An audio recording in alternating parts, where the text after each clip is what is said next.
일단 가만히 있어요. 조국 얘기부터 먼저 한번 해야 될 것 같은데, 야, 음향 잘 한번 조정해라. 늘 음향이 약하다고 컴플레인이 오시는데. 목사님 그래도 건강 대단하십니다. 네. 살도 많이 빠지셨는데 목사님. 뭐 하루하루 가요. 그냥 하루하루. 나는 그러니까 사는 데까지만 살고. 91일째네요. 네.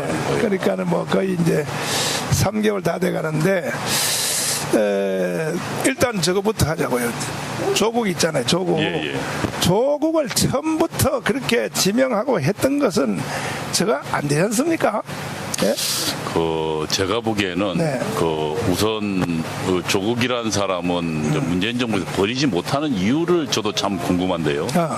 왜냐하면 아무리 그렇다 하더라도 이 정도 되면 사실 버려야 되는데 버리지 못하는 이유가 뭘까?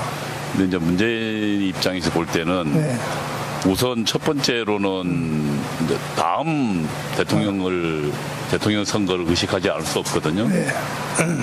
그러면은 뭐 임종석 같은 경우는 호남 출신이니까 호남 출신 가지고 대통령 선거를 대선을 장악하기 어렵거든요. 왜냐하면 호남의 인구 비중이 적어서 그래서 역대로는 이제 호남 가지고는 대통령 되기 어렵다는 게 정설이잖아요. 그렇죠. 김대중 씨도 맞아요. 호남 플러스 JP랑 그러니까 충청도를 합쳐서 그것도 뭐 아주 작은 표차로 됐죠.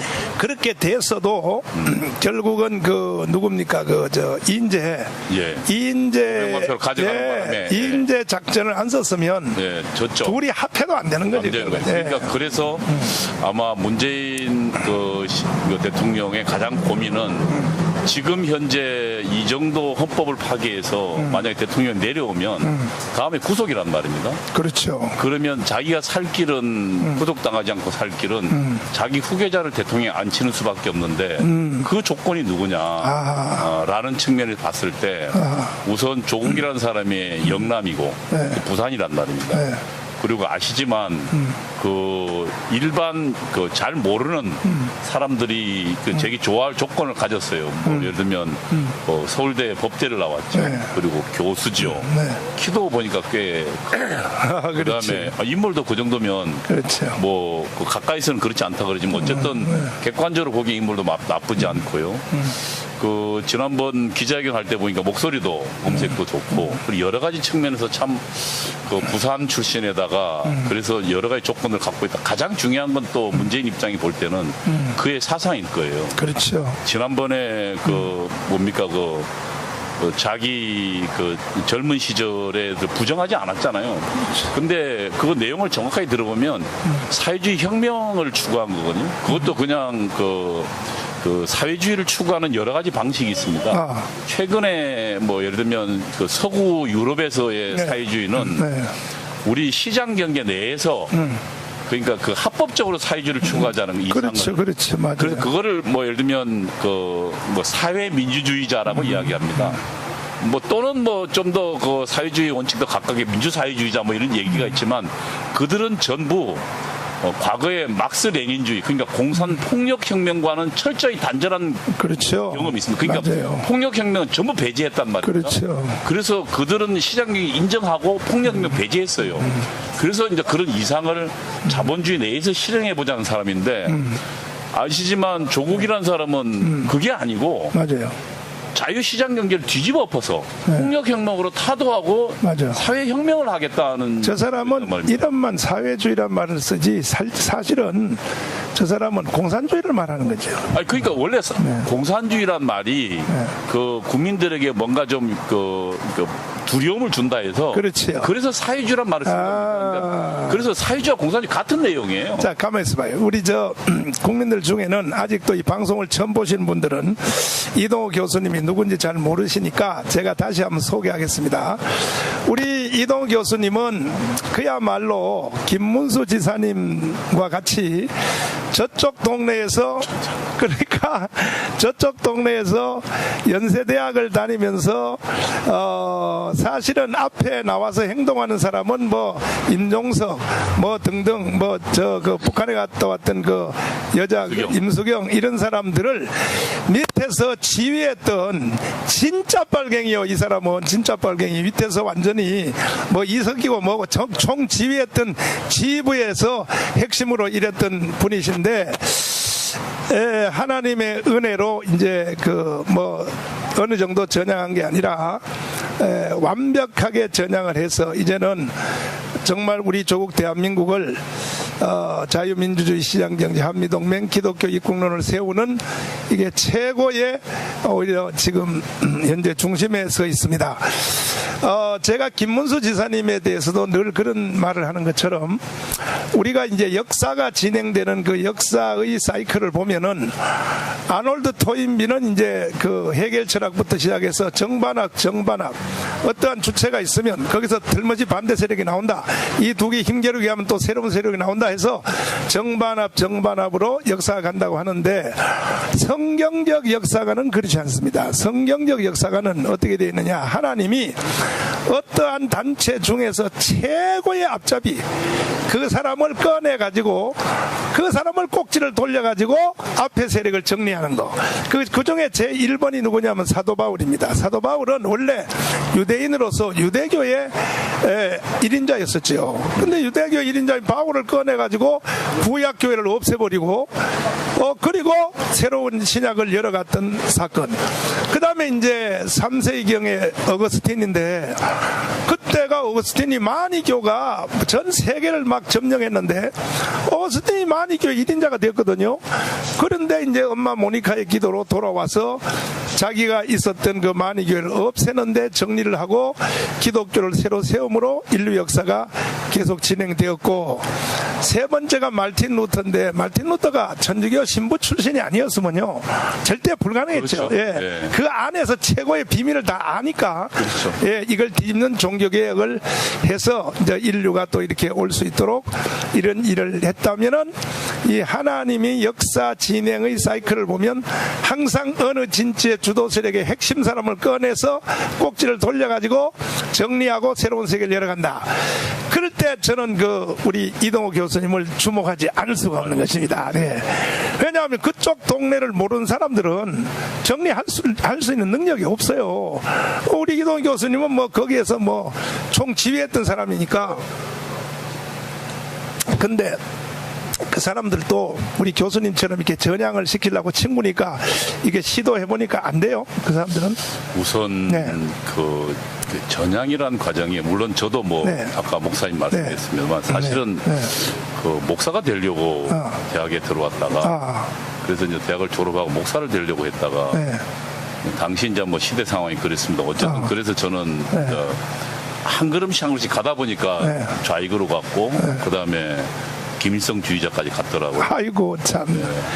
근데 정말 하나님의 은혜가, 그럼에도 불구하고 청년 시절에 그러니까 젊은 그 중고등부 시절에 교회에서 갔던 예를 들면 여름 수련회 있잖아요. 그렇죠. 수련회 가면 새벽에 새벽기도 하잖아요. 그거 하죠. 다. 예, 근데 그 내용은 하나도 기억이 안 나고 그 친구들하고 손잡고 그 섬에서 새벽에 먼동이 들 때 기도했던 그런 것들이 항상 저를 붙잡고 있었어요. 그러다가 결국 결정타에 아니다라고 하면서 이제 했는데 한 10년 넘어 걸리더라고요. 아이고. 전향이라는 그게 어려운 일이에요. 어려워요. 왜냐하면 뭔가 아니라고 느끼기 시작하면서부터 10년이 넘게 걸렸고, 그리고 한 3년이라는 기간은 아예 그냥 그 국립중앙도서관 있잖아요. 네, 거기에 그렇죠. 매일 아침 오전 9시에 가서 6시까지 그 전에 내가 봤던 걸 전부 다시 검토했어요.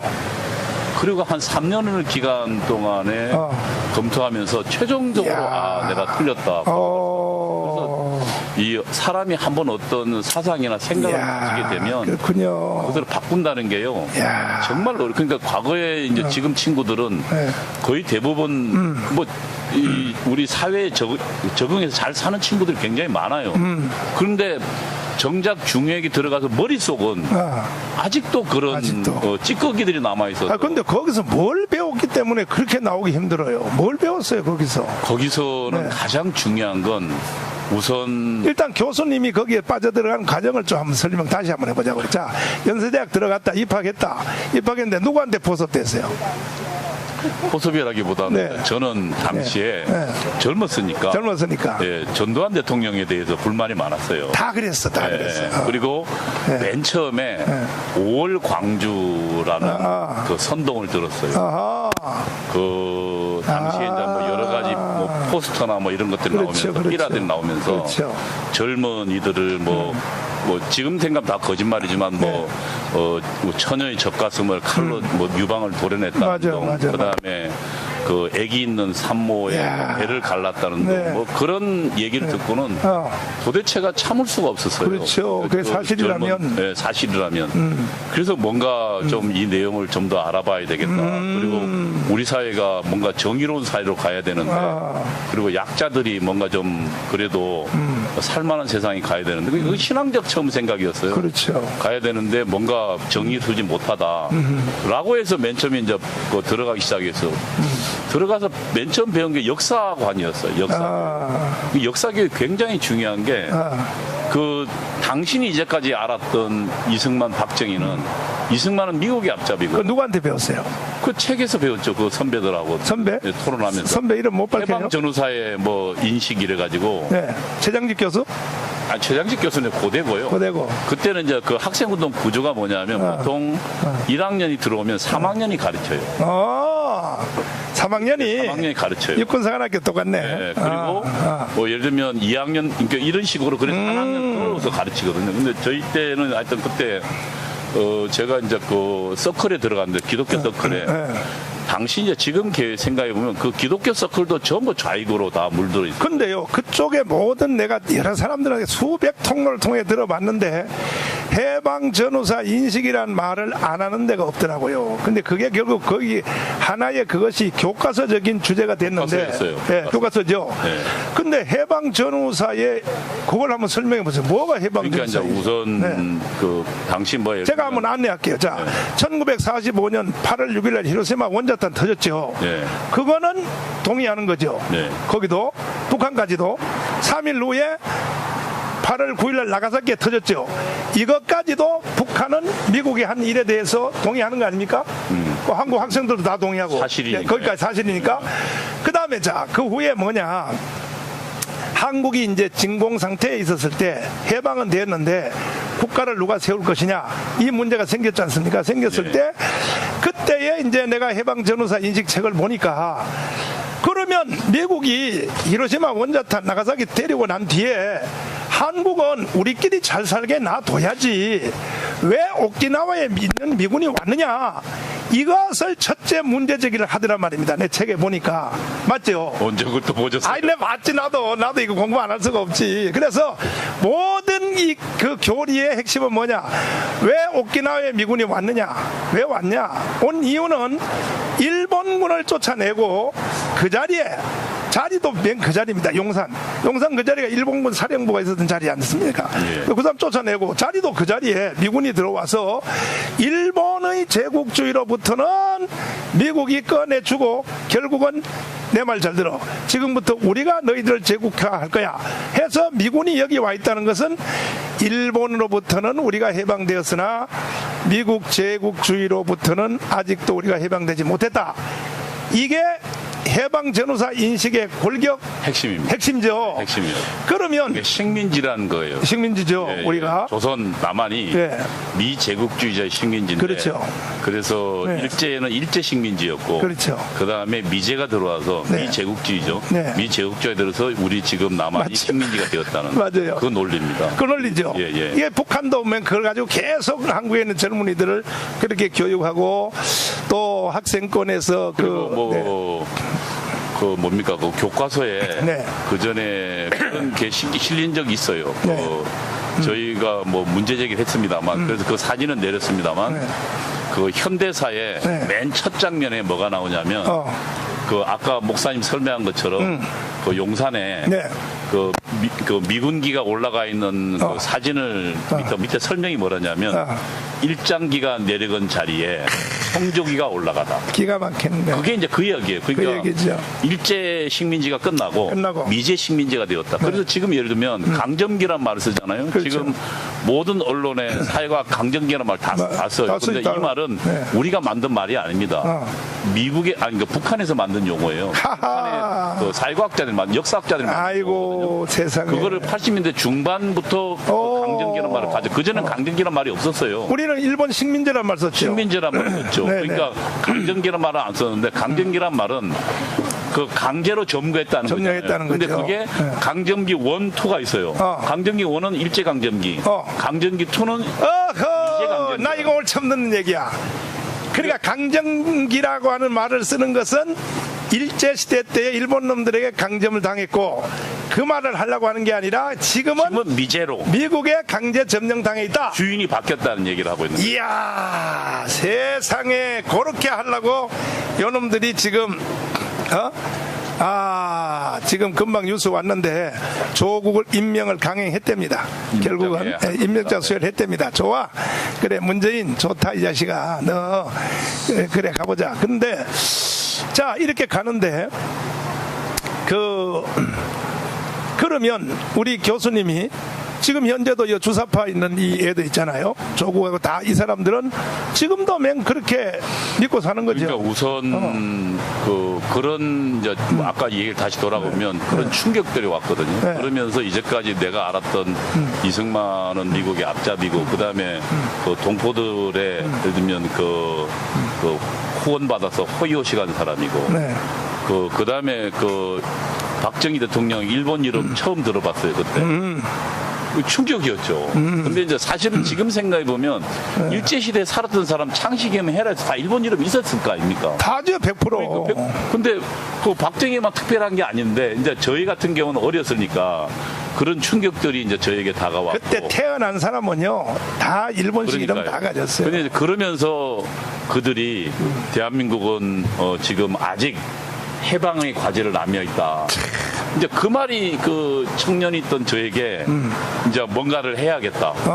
그러면서 배우기 시작해서 역사에서 시작해서 그 다음에 철학을 알아야 된다.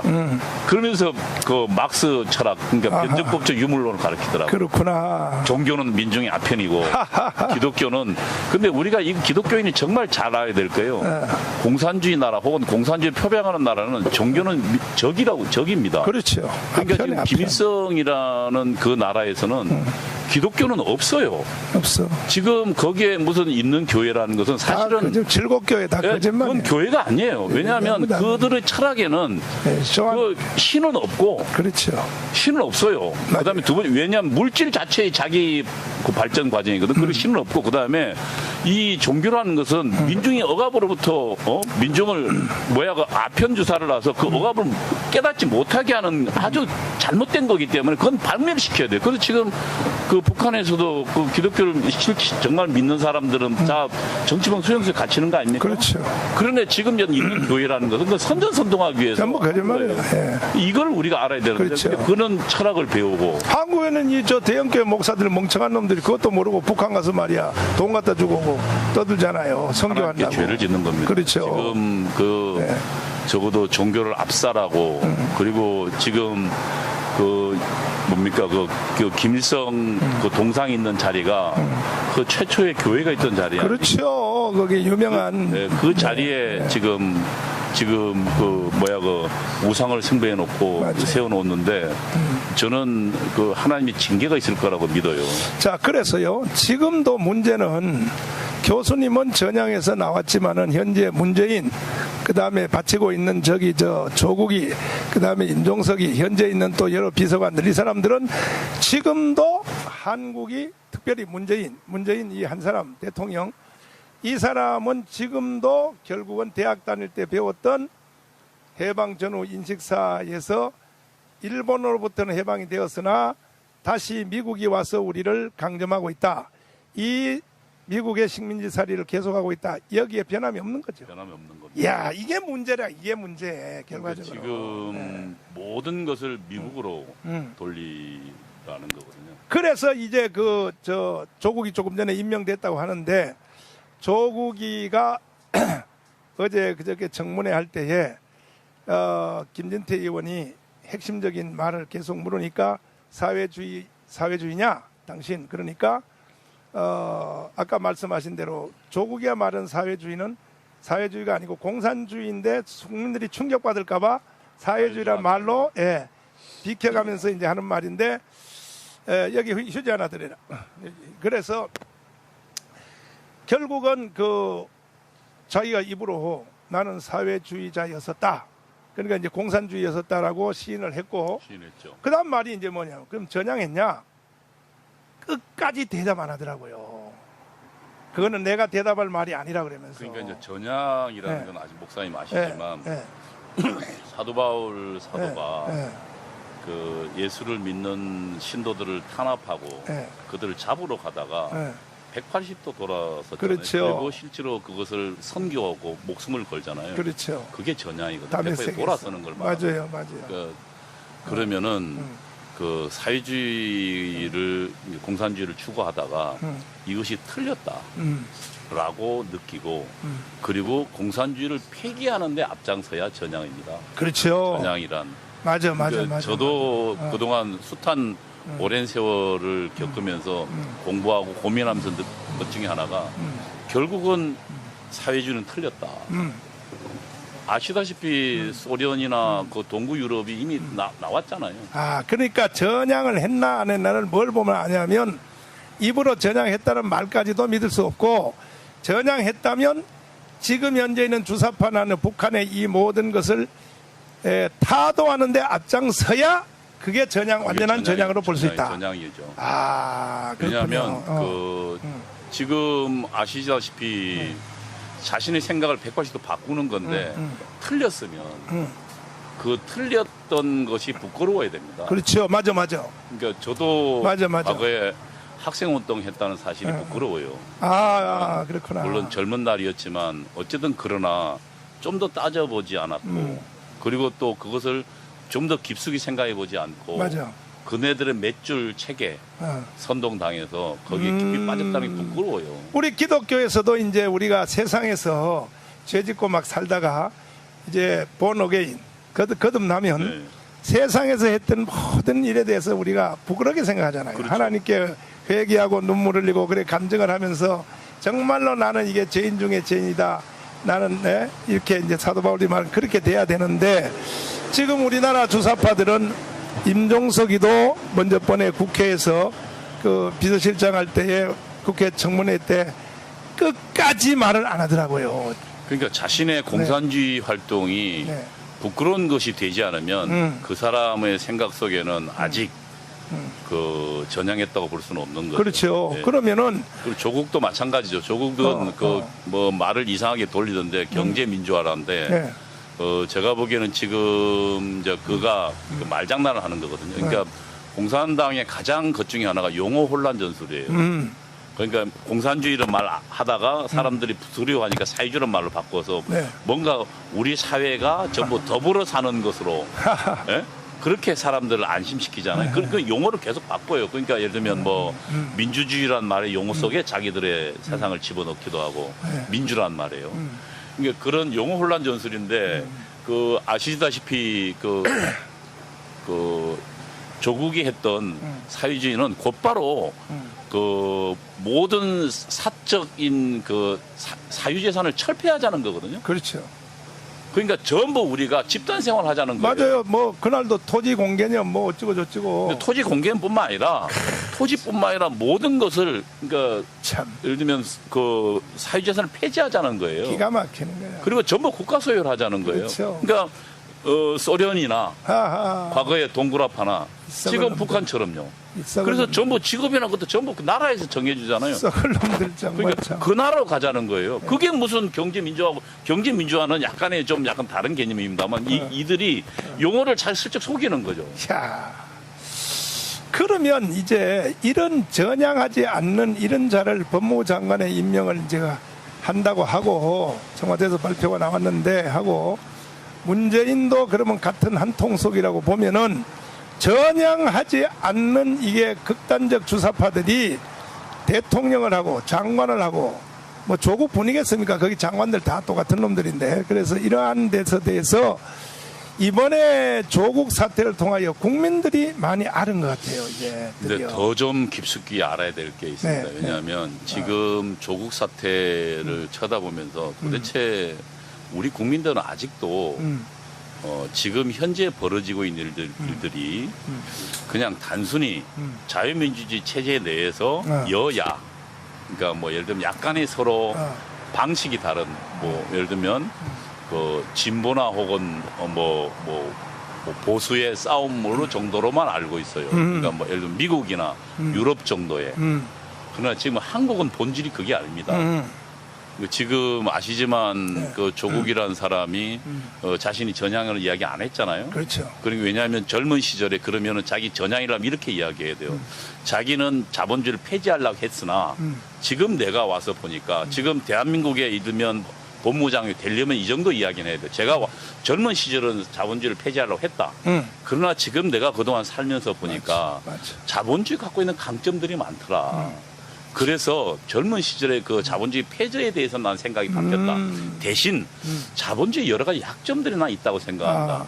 그래서 그런 측면에서 어떻게 보완할 것인가 라고 생각해야 한다라고 정도 하면 우리 사회가 그나마 좀 받아들일 수 있을 정도는 됩니다. 그러니까 유럽의 사회민주주의자들은 그 정도예요.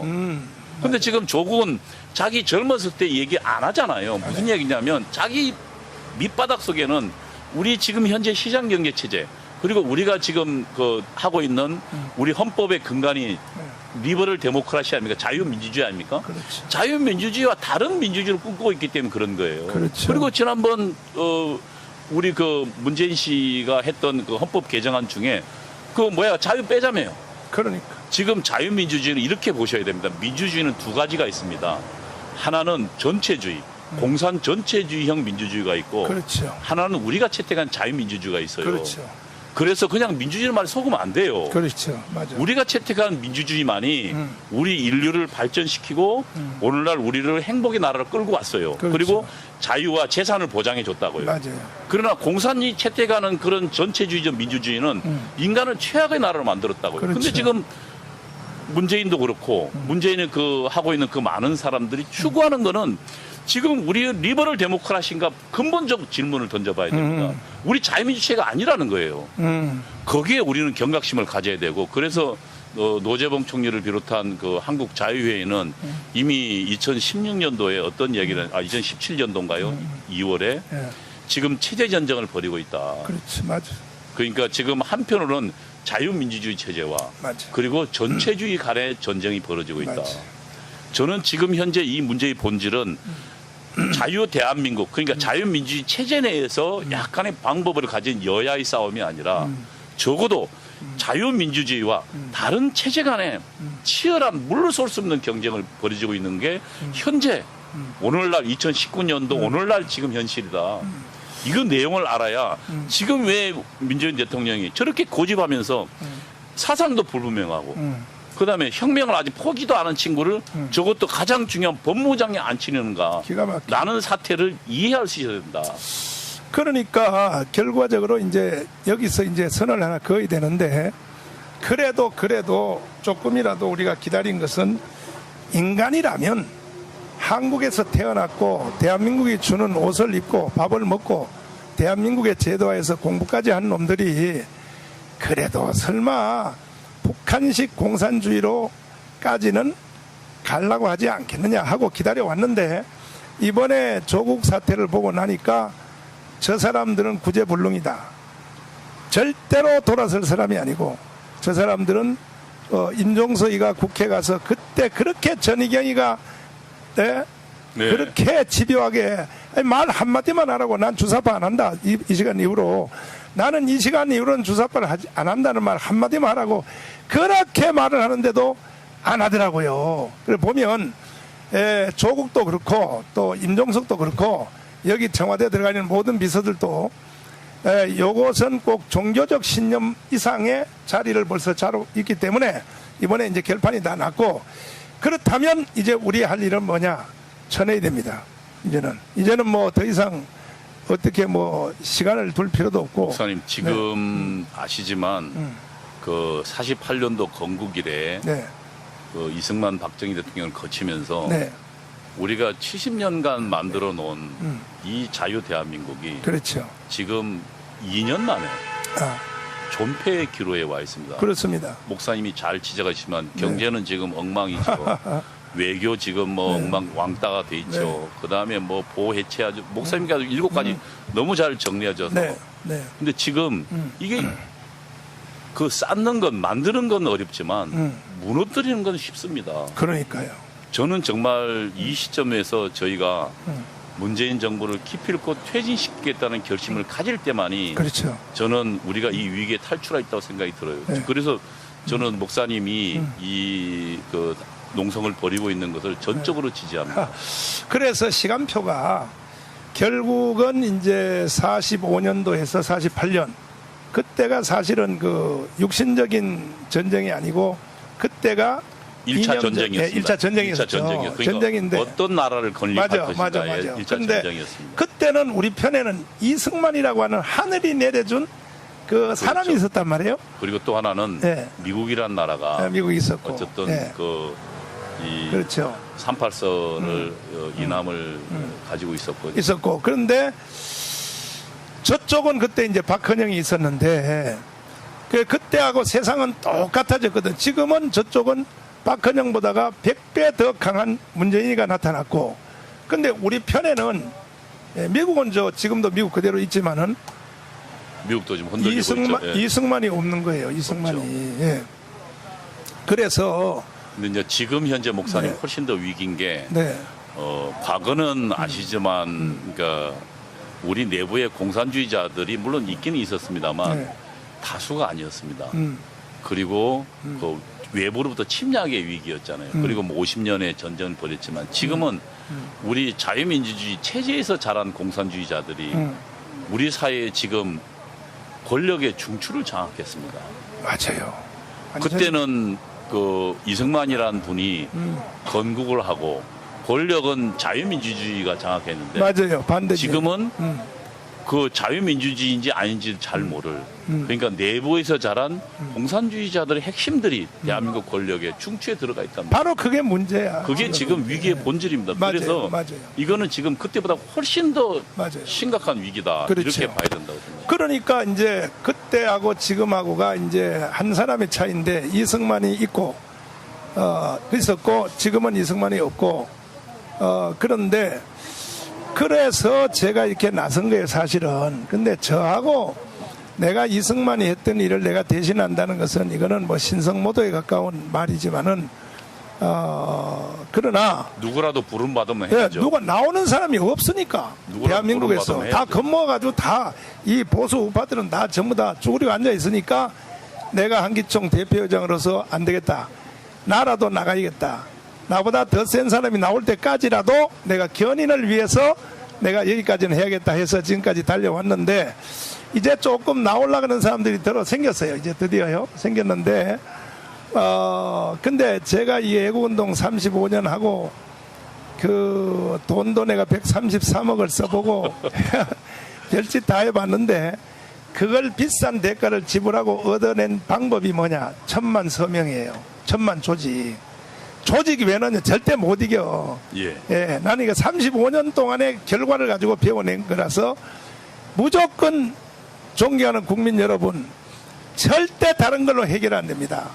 집에서 뭐 가슴을 치고 뭐 밥 먹다가 숟가락을 들고 텔레비를 던져봤자 안 돼요. 그거 안 되니까 무조건 1000만 서명해야 됩니다.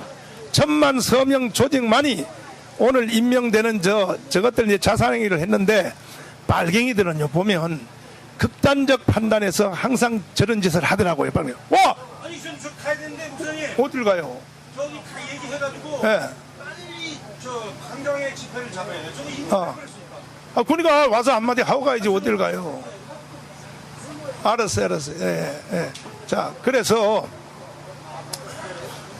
지금 조금 전에 차명진 의원이 조국이 임명했다고 난리가 났어요. 난리가 났는데 광화문 광장에 빨리 집회 잡으라고 막 소리를 치고 난리인데 집회 잡는 것도 중요하지만 우리가 8.15 대회 했잖아요. 건국으로 제일 많이 모였거든요. 그래도 저 새끼 안 나오잖아요. 안 나오니까 무조건 1000만 조직을 하면 왜 1000만 조직만이 대답인가? 1000만 조직은 헌법 위에 권위를 가질 수 있어요. 4.19처럼. 4.19가 사실은 4.19를 일으킨 사람들 처벌 못했잖아요. 왜냐하면 헌법 위에 권위니까, 형령이니까. 근데 나 혼자만 예를 들어서 청와대 들어가서 하면 나는 나 죽여버리죠. 죽이면 나 죽는 거는 괜찮아요. 뭐 언제든지 좋지 오히려. 근데 이 문제 해결 못하고 난 죽기만 하면 이건 안 되잖아요. 근데 이제 목사님 그 예. 운동이란 그러니까 좌익 운동이든 우익 운동이든 운동은 기본적으로 한 맥락이 있거든요. 운동은 그 대중을 설득하는 과정입니다. 그렇죠. 우리 편으로. 아까 목사님이 조직을 이야기한 이유가 네. 거기에 있습니다. 맞아요. 그래서 맞아요. 그 운동의 과정을 통해서 우리는 대중을 우리 편으로 설득하고 네. 그러기 위해서 우리는 그 대중들에게 선전합니다. 그렇죠. 교육합니다. 그리고 그 교육된 사람을 통해서 우리는 조직을 만듭니다. 근데 이 두 개가 결합돼 있어야 이제 우리가 겨우 450만 정도밖에 안 됐거든요. 아니 많이 한 거죠. 450만에 와서 지금 머뭇거리고 있어요. 100만, 200만 갈 때는 굉장히 빨리 가더라고. 그런데 450만 정도 와서 지금 자꾸 머뭇거리고 있는데 존경하는 국민 여러분, 빨리 저 1000만 조직이 끝나야 되니까 오늘도 여러분 가만히 있지 마시고 한 사람이 10사람한테 전화해서 제가 제기한 대한민국 망했다. 왜? 이유 7가지. 한미동맹 파괴, 소득주도 경제 파괴, 또 국군 무장 해제, 또 안보 해체, 이게 좀 빨리 설명을 하셔서 아니 더 이상 뭘 기다립니까? 무슨 말을 듣기를 기다립니까? 조국 청문회 보셨잖아요. 저 사람들은 이제 공산주의로 가겠다고 선언을 한 거예요. 지금 오늘 조국도 임명까지 하니까 저 사람들은 총살당해서 죽을지라도 저 짓은 마지막으로 한번 해보려고 하는 겁니다. 그러니까 저 사람들은 결단 내렸고 존경하는 우리 국민 여러분들이 이제 어떻게 나오느냐 하는 자세인데 우리가 500만 가지고는 안 됩니다. 그러니까 빨리 나머지 500만을 빨리 여러분들이 조직에 힘써 주셔서 기라성 같은 이 이동호 교수님 같이 와서 이렇게 설명을 해주지 않습니까? 그래서 1000만 명이 이해를 해야 돼요. 교육을 받아야 돼요. 이래서 시작됐고 이래서 진행되고 지금 여기까지 왔구나.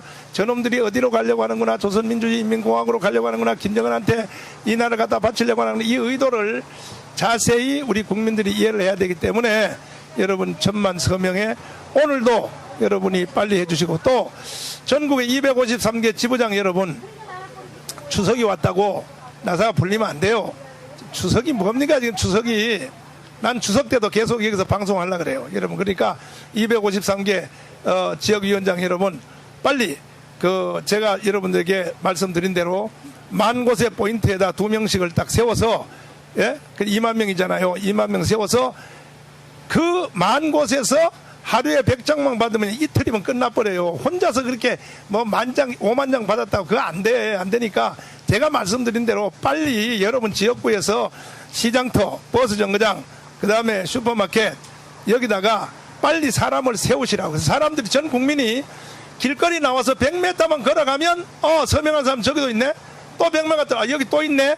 이렇게 전국에 이 기구를 만들어 달라는 거예요. 빨리빨리 해주세요. 여러분 빨리빨리 해주시고 광고 말씀을 드리면 추석 연휴 첫 번째 날 다시 말해서 목요일입니다. 목요일 날은 여기에 우리 서명위원장님들과 함께 더불어 또 청와대 진입하려고 지금 자원서 내신 1115명 목숨을 그날 죽겠다고 나선 분들을 합해서 여기 용산에 있는 애니센터 아시죠? 그걸로 다 모여주시기를 바랍니다. 제가 여러분들에게 아주 비밀 여러분들에게 드릴 말씀이 있기 때문에 그쪽으로 총 직결해 주셔서 반드시 이번에는 이 해결해야 됩니다. 이대로 넘어가면 큰일 나버립니다.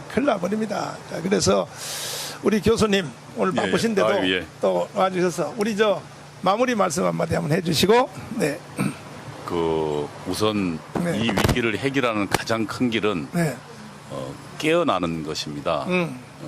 우선 내가 깨어나고 깨어나려면 알아야 합니다. 현재 이 본질이 단순히 여야 간의 그런 경쟁이 아니라 대한민국 체제와 공산 전체주의 체제 간에 물러설 수 없는 체제적 전쟁이라는 것을 우선 첫 번째 알아야 되고 그 내용을 알고 내 이웃에게 설명하고 전파하고 그리고 아까 목사님대로 말씀대로 서명